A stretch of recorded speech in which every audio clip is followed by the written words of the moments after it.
Hello दोस्तों, कैसे हो आप सभी। मैं विकी स्वागत करता हूं आपका अपने चैनल GDR वीके पे। पिछली 2 कक्षाओं में हमने राजस्थान के भूगोल के एक टॉपिक का अध्ययन किया था जिसका नाम था स्थिति और विस्तार।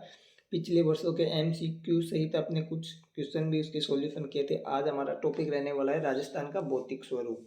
राजस्थान के भौतिक स्वरूप को 4 भागों में बांटा गया है। कैसे कैसे इसमें क्या क्या प्रोसेस चलेगी उसके बारे में आज हम अध्ययन करेंगे। तो शुरू करते हैं आज की क्लास। फिर से मैं आपको बताता हूँ कि कपिल शर्मा की बुक्स की PDF से हम पूरा अध्ययन करेंगे। उसके अलावा मैंने काफ़ी चीज़ें उसमें ऐड की है। मैप से आपको मैं सभी समझाने की कोशिश करूँगा। BSTC वालों के लिए बेहद उपयोगी ये क्लास रहने वाली है। ठीक है, चलते हैं क्लास की तरफ।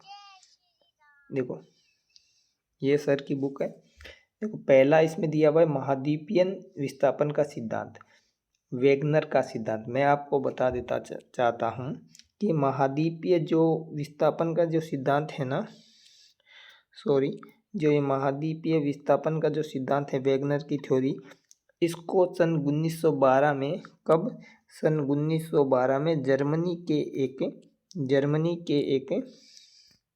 सन 1912 में जर्मनी के एक मौसम वैज्ञानिक, जर्मनी के कौन थे,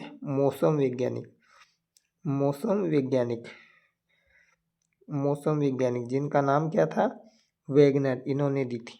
आपको क्वेश्चन दिया जाएगा, महाद्वीपीय विस्थापन का सिद्धांत किसने दिया था, वेगनर महोदय ने। कब दिया था, सन 1912 में। कौन थे, जर्मनी के मौसम वैज्ञानिक थे। कहाँ के निवासी थे, जर्मनी के मौसम वैज्ञानिक थे। मैं बताता हूँ महाद्वीपीय विस्थापन सिद्धांत होता क्या है, इसके बारे में बताता हूँ। देखो,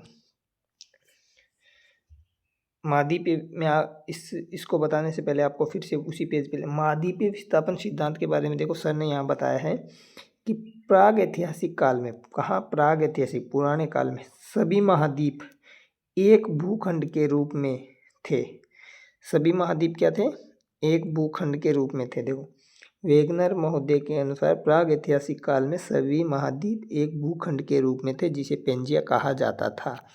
ठीक है, ये एक स्थल था जिसे पेंजिया कहा जाता था। ठीक है, ये पेंजिया 2 भागों में विभाजित हुआ, इसका उत्तरी भाग और दक्षिणी भाग।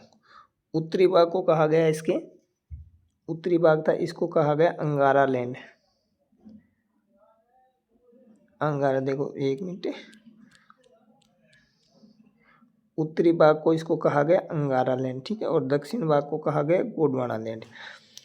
पेंजिया हमारा 2 भागों में टूटा, उत्तरी भाग को अंगारा लैंड और दक्षिण भाग को गोंडवाना लैंड कहा गया। ये पेंजिया टूटा क्यों, देखो मैं बता रहा हूँ। सूर्य और चंद्रमा अपने गुरुत्वाकर्षण शक्ति की तरफ, अपनी तरफ खींच रहे थे और पृथ्वी का भूगर्भिक शक्तियाँ लग रही थी, जिसके कारण कार्बनिफेरस युग होता है। जो कार्बनिफेरस युग में क्या होगा, पेंजिया 2 भागों में टूट गया।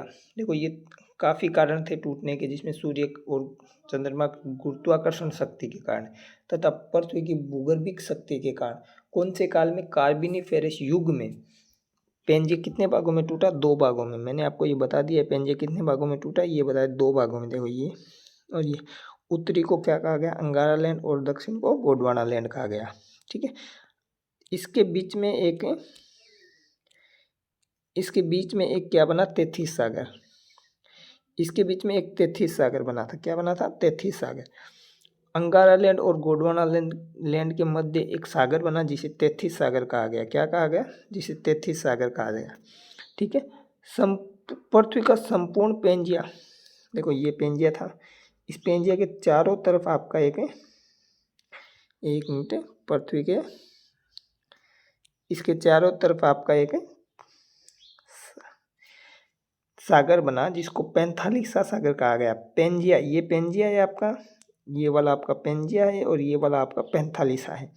पेंजिया के चारों एक भूभाग था जिसको पैंथालिसा कहा गया।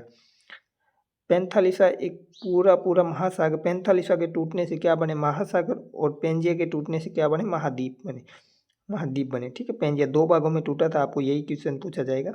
हालांकि अधिकांशतः ये क्वेश्चन बहुत कम पूछे जाते हैं, फिर भी मैं आपको बता देता हूँ। नेक्स्ट देखिए, यहाँ से देखिए, सर ने क्या बताया, भौगोलिक परिवर्तन के कारण अंगारा लैंड और गोंडवाना लैंड में आपस में, देखो ये अंगारा लैंड और ये गोंडवाना लैंड, ये दोनों में क्या हुआ, टकराव हुआ। टकराव हुआ तो ये कितने भागों में टूटे? 7 भागों में। अंगारा लैंड और गोंडवाना लैंड टोटल कितने भागों में टूटे? 7 भागों में टूटे, जिससे 7 महाद्वीप बने। कितने महाद्वीप बने? 7 महाद्वीप बने। 7 महाद्वीप बने और इनके मध्य में ये जो जगह रह गई थी ना, इनमें क्या बना? महासागर बने। ये वाले, ये सब महासागर बने थे, ठीक है। और जो ये अंगारा लैंड और गोंडवाना लैंड, इन दोनों के बीच में था, वो क्या था? तैतीस सागर। तो इस पेज को आप अच्छे से अध्ययन कीजिए। मैंने आपको इस पेज के बारे में पूरा बता दिया है। चलते हैं नेक्स्ट पेज की तरफ। यहाँ पे आप समझने की, मैंने यहाँ करते अच्छे से बनाने की कोशिश की है। देखिए, ये मैंने बनाया पैंथालिसा, ये बनाया मैंने पेंजिया। पेंजिया के चारों ओर ये पैंथालिसा है, ये पूरा जल है। देखो, ये जल है पूरा, ठीक है। और ये स्थलीय भाग है, ये स्थलीय भाग है, इसको हम बोलेंगे स्थलीय भाग। और ये वाला हमारा क्या है? जलीय भाग, ठीक है। ये वाला हमारा जलीय भाग। अब ये पेंजिया है ना आपका, ये वाला पेंजिया, ये 2 भागों में टूट के किधर आ गया? देखो, ये वाला पेंजिया टूट के आपका इधर आ गया। ये पेंजिया 2 भागों में टूटा, एक था अंगारा लैंड और एक था गोंडवाना लैंड। मैंने बताया उत्तरी भाग अंगारा लैंड, दक्षिण भाग गोंडवाना। बीच में क्या बना? 33 सागर। किस युग में टूटा? ये कार्बोनिफेरस युग में। किस युग में? कार्बोनिफेरस युग में। क्या बने? दोनों टूटने से 7 महाद्वीप, और इनके बीच में जो जगह थी वहाँ पे क्या बने? 5 महासागर, ठीक है। मैंने आपको ये चित्र अच्छे से पहले समझा दिया है, अच्छे से देखिए इस चित्र को। पेंजिया टूटा 2 भागों में, अंगारा लैंड और गोंडवाना लैंड। इनके मध्य में स्थित था 33 सागर।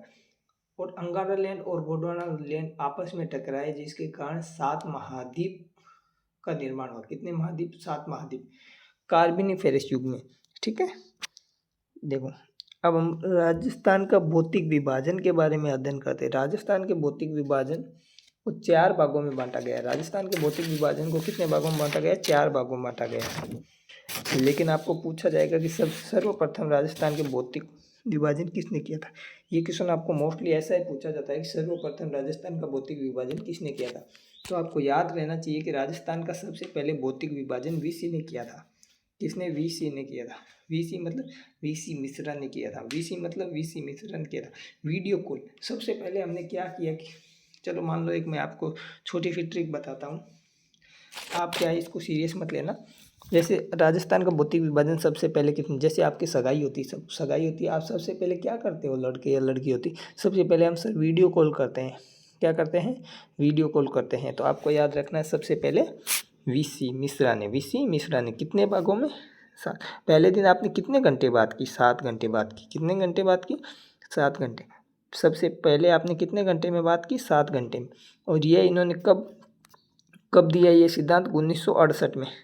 सबसे पहले आपकी बात कब हुई थी? 1968 में। ऐसे मान लेना आपने पिताजी या माताजी सबसे पहले बात की थी वीडियो कॉल में, 7 घंटे बात की थी, और कब? 1968 में। कब? 1968 में। 7 भागों के बारे में हम अध्ययन नहीं करेंगे, बुक्स में आपको विस्तार से दिया गया है, आप उसमें अच्छे तरीके से देख लीजिए, क्योंकि बहुत कम इसके बारे में पूछा जाता है। नेक्स्ट, सेकंड इसको दूसरा विभाजन इसका किया था ए के सेन ने। सेन मतलब क्या होता है? सेन मतलब सहन, हमारी सहन शक्ति। जब हमने वीडियो कॉल किया सन 1968 में, 7 घंटे किया, तो 7 घंटे तक अब सामने वाले को सहने की क्या होनी चाहिए? शक्ति होनी चाहिए। तो सेकंड था सेन। कौन? सेन। इन्होंने भी उसी साल किया था 1968 में। कितने भागों में? 7 भागों में। 7 भागों में नहीं, 3 भागों में। इन्होंने कितने? 3 घंटे। वो बोला कि मैं तुझे 7 घंटे सहन करता था, लेकिन अब मैं तुझे 3 घंटे ही सहन करूँगा, ठीक है। तो सेन ने कितने भागों में किया था? 3 भागों में। यहाँ लिख लेना, 3 भागों में। एक के सहन। नेक्स्ट आता है तीसरा, रामलोचन सिंह का विशेषता में पूछा नहीं जाता है। रामलोचन सिंह का हमें इतना ही पूछा जाएगा कि रामलोचन सिंह ने भौतिक विभाजन कब किया था? तो इन्होंने किया था 1971 में। यह आप रख लेना। इन्होंने 2 वृहत और 4 उपप्रदेश और 12 लघु प्रदेश में बांटने की कोशिश की थी। इसके बारे में काफ़ी पूछा नहीं जाता है। नेक्स्ट, हरिमोहन सक्सेना। वर्तमान का जो भौतिक विभाजन है ना, ये हरिमोहन सक्सेना क्या ही हम पढ़ते हैं, याद रखना। हरिमोहन सक्सेना साहब की एक किताब थी राजस्थान का भूगोल। सन 1994 में ये बुक प्रकाशित हुई थी। सन 1994 में राजस्थान का भूगोल, ये आपको बहुत अच्छे से याद करना है, ठीक है। इन्होंने 4 भागों में बांटा था राजस्थान को। ये आपको पूछा जाता है कि राजस्थान को कितने भौतिक विभाजन में बांटा गया। कुछ भी नाम नहीं आए तो आपको आंसर कितना करना है, 4। आपके पास नाम आ जाए वीसी मिश्रा, तो वीसी कितना, 7। सैन्य की शक्ति कितनी, AK सेन कितनी, 3, ठीक है। वीसी मिश्रा की कब थी, वीसी 1968। AK सेन की कब थी, 1968। रामलोचन सिंह 1971 और हरिमोहन सक्सेना 1994, याद रख लेना, ठीक है। 4 कौन से भागों में बांटा था, ये आपके सामने नाम है। आगे हम इसको आकृति से समझने की कोशिश करेंगे। पहला उत्तर पश्चिम मरुस्थल, मध्य की अरावली, पूर्वी मैदानी भाग और दक्षिण पूर्वी पठारी प्रदेश, जिसको हाड़ौती प्रदेश के नाम से भी जाना जाता है, ठीक है। इसमें हम समझने की कोशिश करते हैं। राजस्थान के भौतिक प्रदेशों को हरिमोहन सक्सेना 4 भागों में बांटा था। पहला भाग आपका है उत्तर पश्चिम मरुस्थल। कौन सा है, उत्तर पश्चिम मरुस्थल। आपका पहला है उत्तर पश्चिम मरुस्थल। सेकंड आपका रहने वाला है मध्यवर्ती अरावली प्रदेश, पूर्वी मैदान और दक्षिण पूर्वी पठार। आपको यही पूछा जाएगा कितने भागों में बांटा गया, 4 भागों में। हरिमोहन सक्सेना 1994, ये सन याद नहीं रहे तो 4 भागों में, लास्ट में 4, ठीक है। वीसी मिश्रा का आपको मैंने बताया था, वीसी मिश्रा का कितना है, 1968। सबसे पहले कितने घंटे, 7 घंटे। 1968। AK सेन कितने, सैन्य की शक्ति 3 घंटे। रामलोचन सिंह 1971 और हरिमोहन सक्सेना के लास्ट में आता है 4, तो 1994, ठीक है। चलते हैं नेक्स्ट। ये वाला मैंने आपके लिए अच्छे से बनाने की कोशिश किया है, इसको आप समझ लोगे तो आपको इस टॉपिक का सबसे हार्ड पार्ट यही है। मैं आपको वैसे अभी नहीं बताने वाला कि फिर इसकी जनसंख्या कितनी है, लेकिन जो भी विद्यार्थी है इस पार्ट को स्किप करने की बिल्कुल भी कोशिश मत करें। इसमें आपको बहुत अच्छी अच्छी चीज़ें देखने को मिलेगी। आपको पूछा जाता है कि सबसे प्राचीन कौन है, या फिर महायुग कौन सा है अरावली का, या फिर युग कौन सा है, जहाँ पे आपको नाम दे दिए जाते हैं मीसोजोइक काल, क्रिस्टेशियस काल, प्लीस्टोसीन काल। यहाँ से आपको कन्फ्यूज होता है। इस मैप को आप अच्छे से समझ लोगे तो आपको कोई भी कन्फ्यूज नहीं होगा। देखो, सबसे पहले मैंने यहाँ पे चित्र बनाया, ये क्या है, पर्वत। सबसे ऊंचे होते हैं पर्वत, सबसे ऊंचे होते हैं पर्वत, उससे नीचे होते हैं पठार। देखो ये वाला पठार, यहाँ से देखो नीचे है। पठार किसको बोलते हैं, जो ऊपर से थोड़ा समतल होते हैं, पर्वत के समान होते हैं लेकिन ऊपर से क्या होते हैं, समतल। और ये वाले हमारे हैं पर्वत। पर्वत के बाद आएंगे पठार, उसके बाद नेक्स्ट हमने मैदान। मैदान आपको पता है नॉर्मल मैदान होते हैं, गंगा का मैदान, सिंधु का मैदान, ठीक है, उसी तरीके से। तो ये आपका है मैदान। नेक्स्ट आपका आता है मरुस्थल। मरुस्थल आप सब देखा ही है, तो ये आपका है मरुस्थल, ठीक है। अब आपको क्वेश्चन क्या पूछे जाएंगे यहाँ से, वो आपको बहुत बहुत बहुत ही मोस्ट इम्पोर्टेंट क्वेश्चन पूछे जाते हैं। आपको पूछा जाएगा कि सबसे पहले निर्माण किसका हुआ था, तो आपको इसी क्रम में याद रखना है, ठीक है। इसी क्रम में आपको याद रखना है। किस क्रम में, इसी क्रम में आपको याद रखना है, इसी क्रम में, ठीक है। तो सबसे पहले निर्माण किसका हुआ था, पर्वत। पर्वत मतलब अरावली पर्वतमाला। सेकंड इसका निर्माण हुआ था पठार, हाड़ौती का पठार, हाड़ौती का पठार।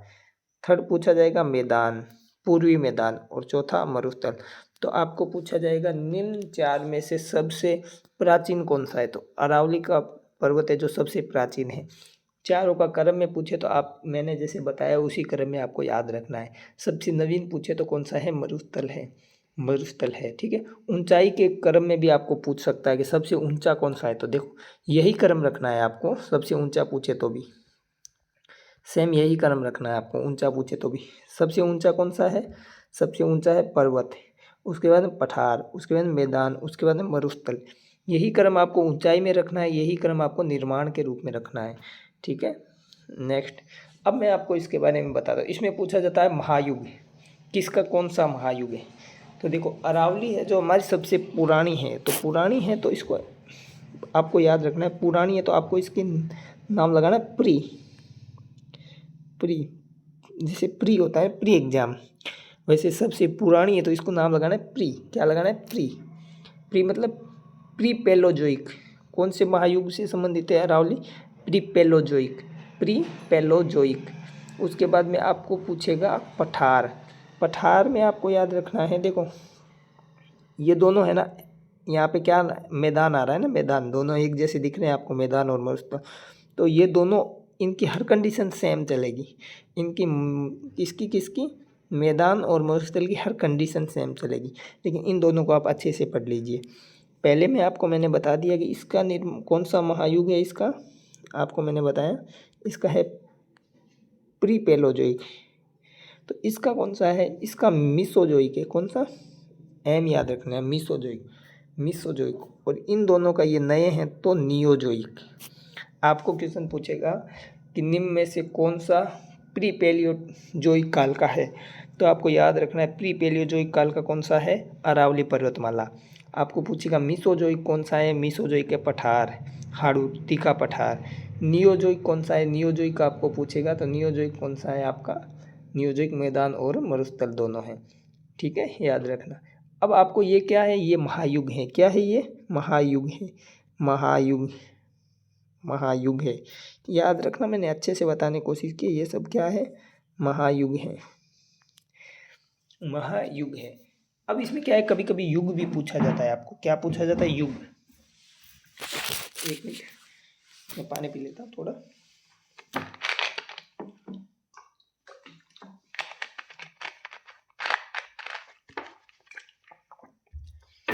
इनका नया नाम भी दिया जाता है। प्री पेलियोजोइक को क्या बोला जाता है, इसको बोला आद्यजीवी महाकल्प, आद्यजीवी महाकल्प। इसको बोला जाए आद्यजीवी महाकल्प, मतलब पहले वाले जो जीव थे वो आधे जीते थे, आधे जीते थे मतलब उनके पास कपड़े नहीं थे, ऐसे याद कर ले। पुराने लोग क्या करते हैं, आद्यजीवी महाकल्प। और इसको एम आ रहा है ना, तो ये होगा मध्यजीवी महाकल्प, मध्यजीवी महाकल्प। और इन दोनों में होगा नवजीवी महाकल्प। याद रखना, ठीक है, कौन सा, नवजीवी महाकल्प। याद रह जाएगा आपको, उम्मीद है याद रह जाएगा। ठीक है, दोबारा बताता हूँ, देखो इसमें आपका क्या है, सबसे पुराना, नया, नया, नया। ऊंचाई में ये सबसे ऊंचा, ये छोटा, ये उससे छोटा, ये उससे छोटा। ठीक है, आपको याद हो गया। अब चलते हैं नेक्स्ट, हम इसका इसका क्या बोला था मैंने आपको, इसको बोला था प्री पेलियोजोइक, और इसको बोला था मिसोजोइक, और ये नियोजोइक, ये नियोजोइक। ये आद्यजीवी महाकल्प, और ये मिसोजोइक, ये नियोजोइक, ये नियोजोइक, नवजीवी, नवजीवी, मध्यजीवी। ठीक है, बहुत अच्छा क्वेश्चन पूछा जाता है जिससे आप सभी छोड़ के जाते हैं ऐसे क्वेश्चनों को, मैंने समझाने की कोशिश किया है। नेक्स्ट देखो, अब ये सब तो थे महायुग। अब हमें पूछेगा युग, सर ये क्या होता है, देखो इसके बारे में भी अध्ययन करते हैं। ये हमारा तो युग, युग के बारे में मैं बताता हूँ। इसमें अभी नाम क्या आया था, प्री आया था ना, तो इसमें फिर रख दो प्री, तो ये होगा प्री कैम्बियन काल का। अरावली कौन से काल की है, प्री कैम्बियन काल की। अरावली कौन से काल की है, प्री कैम्बियन काल की। ठीक है, और ये पठार कौन से काल के है, क्रिस्टीशियस।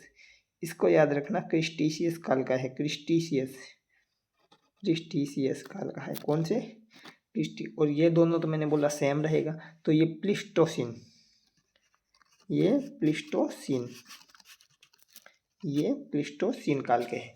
ये तो प्रीकैम्बियन काल की है, ये क्रिस्टेशियस काल की, और ये प्लिस्टोसिन काल के। ये युग, महायुग और युग आपको विशेषकर पूछे जाते हैं। मैंने आपको बताने की पूरी कोशिश की है, आप नोट कर ले, डेली रिवीजन करें, जिससे आपको भी अच्छे से समझ में आएगा। इस चित्र को आप डेली रिवीजन करें। पहले आपको क्या करना है, पर्वत बना लेना है, सबसे ऊंचा है, ऐसे ऊंचाई, ये इनका निर्माण का क्रम। यहाँ पे क्या था, एम, एन, एन, पी।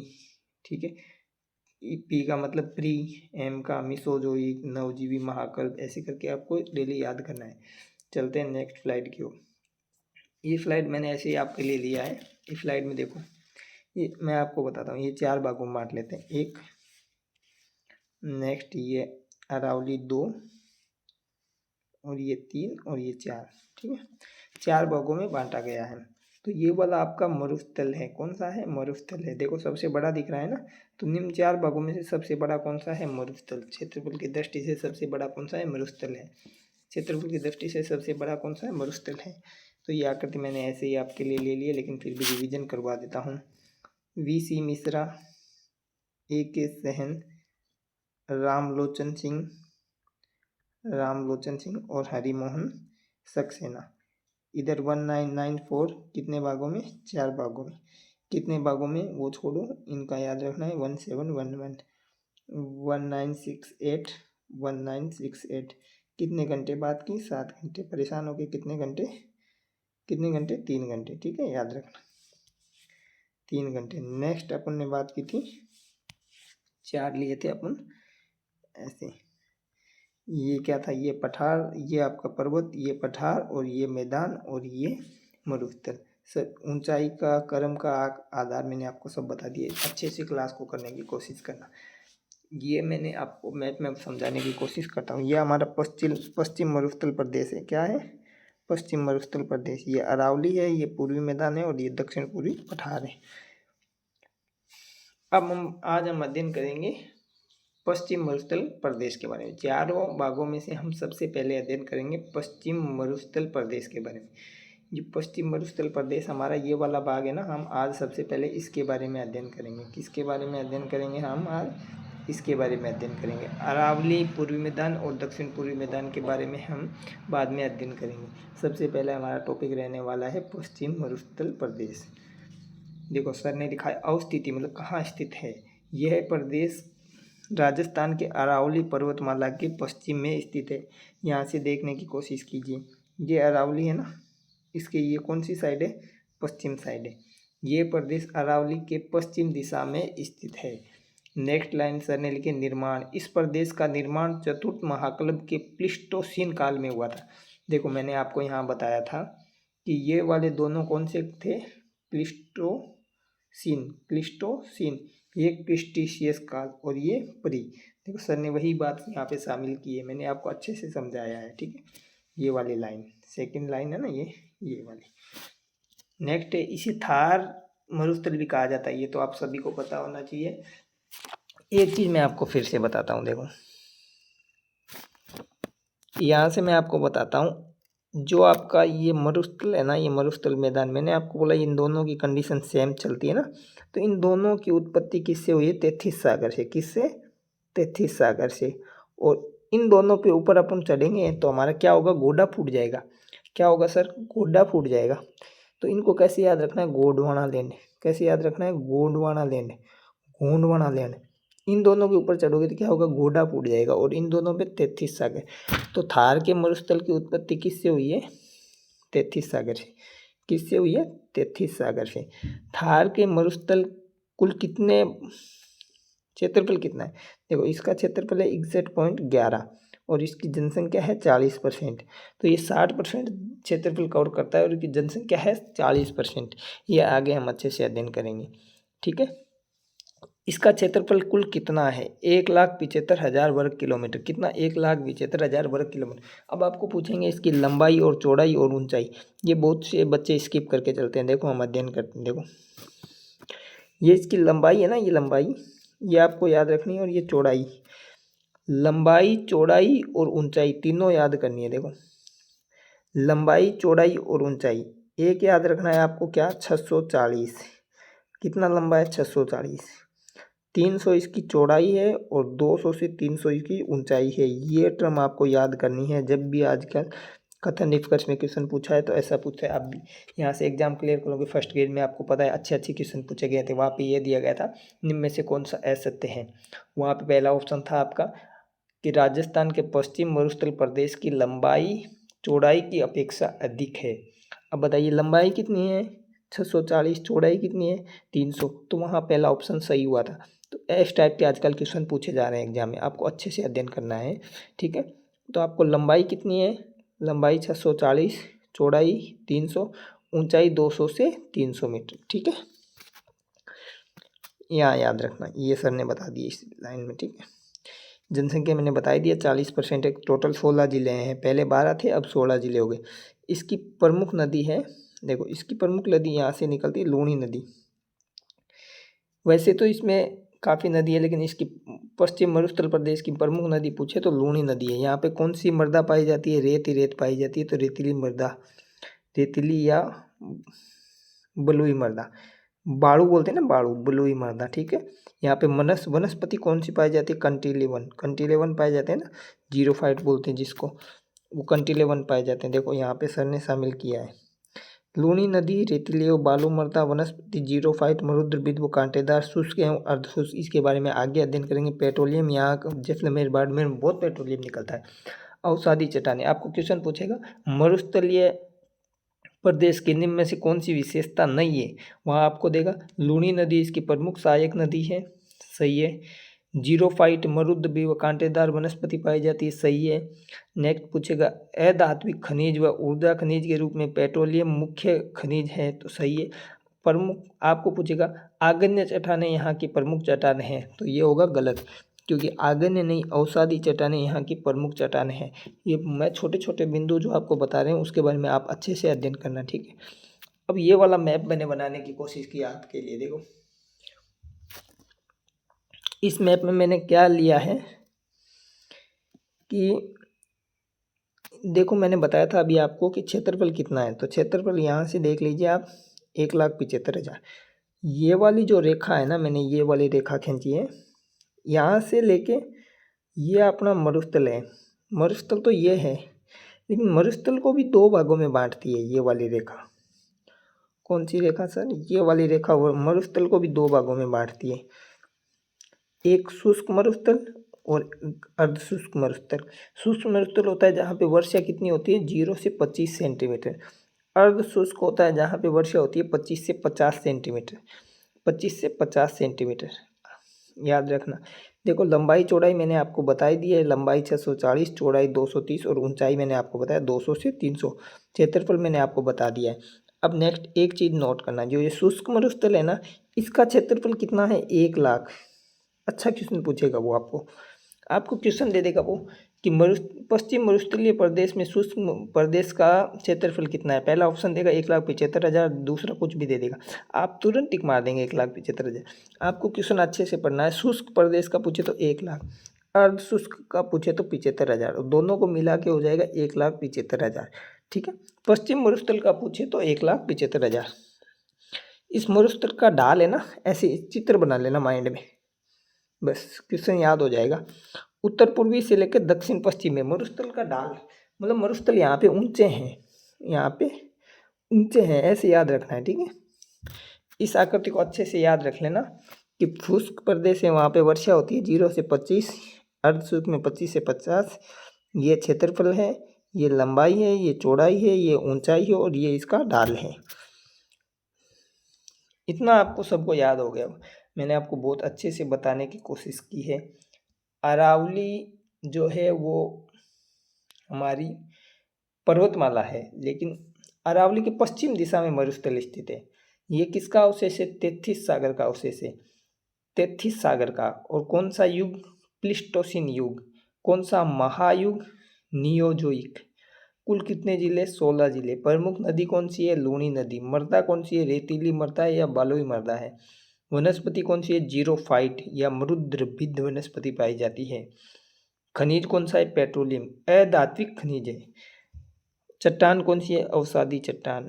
हम इसके बारे में, जैसे बालू का स्तूप है, काफ़ी चीज़ें इसमें रह गई है, उसके बारे में हम कल के क्लास में अध्ययन करेंगे। लेकिन मैंने जो आपको आज समझाने की कोशिश की उसको आप अच्छे से समझने की कोशिश करिए। जो ये 3-4 पेज है उसको अच्छे से समझने की कोशिश की। मैं इसकी PDF बना के आज डाल दूंगा, ठीक है। ये 1,75,000 कहाँ से आए, 300, ये 200, ये 40, ये सब वाला पार्ट मैंने अच्छे से आपको समझाने की कोशिश की। इस वाले मैप को आप थोड़ा ढंग से देखना। ये इनका क्रम रहने वाला है, ये इनका निर्माण का क्रम रहने वाला है, यही उनका ऊंचाई का क्रम रहने वाला है।